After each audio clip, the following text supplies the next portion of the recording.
This is Insta360's latest action camera, the Ace Pro. I've had this thing for about 2 weeks now, and I'm going to let you know my initial thoughts on it in under 5 minutes. Now, Insta360 did send me this in exchange for a review, however, they didn't tell me I had to lie, so if I don't like something, I'm going to tell you about it.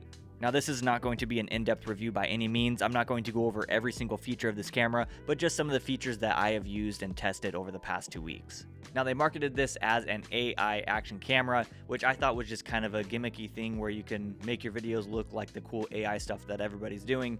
But when I looked more into it, I realized that the AI feature is more of the stuff that's built into this from the tools side. A quick look at the specs. This camera shoots up to 8K resolution at 24 frames a second, 4K 120, and 240 frames a second at 1080. It shoots 48 megapixel still photos, has 12 different shooting modes including different presets, and is also packed full with a bunch of AI tools and features that help boost the overall image quality and usability of this camera.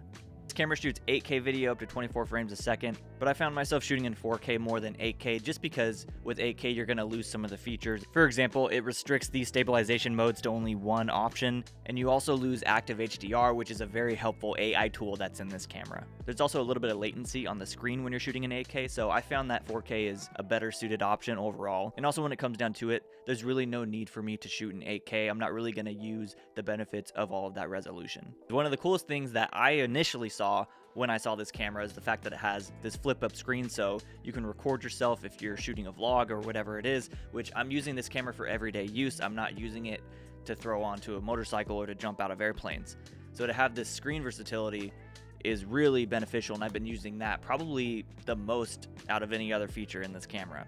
Quickly going through all of the AI features that this camera has, you have a pure video mode, which is an AI denoising feature. So when you're shooting in low light situations, it just helps boost the image quality overall and denoises it in camera so you don't have to do that in post. This worked better in some situations versus others, so it's not going to help all of your footage, but it is still a useful feature to have.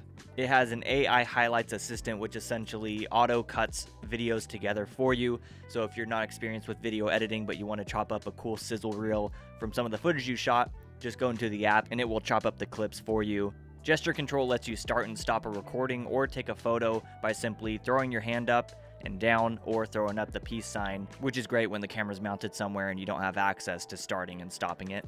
And of course, the most marketed feature is the AI Warp, which is an in-app template that lets you create these cool AI elements in your videos. This isn't really a feature I find helpful, but if you're into AI stuff, this just makes it incredibly easy because you load up your clip in the app, you can put a custom prompt and it'll automatically render all of that out and give you these cool looking AI clips. And speaking of apps, I think this is probably one of my favorite apps I've used with an action camera. It connects to your phone very fast. The response time in the live preview is very good. The latency is pretty minimal compared to some other camera apps that I've used in the past. Now, obviously, that's not revolutionary by any means. GoPro's been doing that for a long time. I just found that the in-app experience as well as the UI on the actual camera have been incredibly easy for me to use.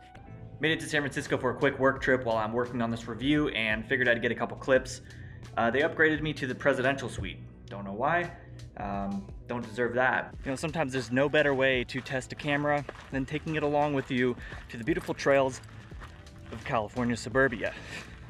As far as mounting it on the camera, this has a magnetic clip, which is pretty nice. It just clips right on and it's good to go. And it also has the universal action cam mount right here, so you can throw any GoPro accessories or third-party accessories that you already have.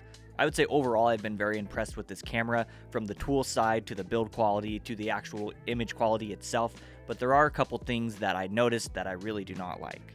When you're shooting time lapses or just setting the camera down when it's static, I did notice a weird shift from the stabilization. And if you scrub through the footage, you'll notice the footage is tilting up. So I would recommend, if you're going to shoot time lapses and stuff, maybe turn stabilization off if this is going to be static, because you might get a better result. I'm hoping that this can be fixed with a future firmware update, but the minimum focus distance on this camera is very deep, so you can't get this camera close to anything. The second I would put the camera close to anything, there's just no focusing on that. I mean, it has a Leica lens in it. There's obviously a lot of power there, and I would love to see the detail of a closer up shot. Obviously, it's an action camera. It's supposed to be meant to be used as a wide camera, but with things like GoPro and stuff, you can get the camera pretty close, which makes it a little more enticing for people who are vlogging and shooting all of their content with it.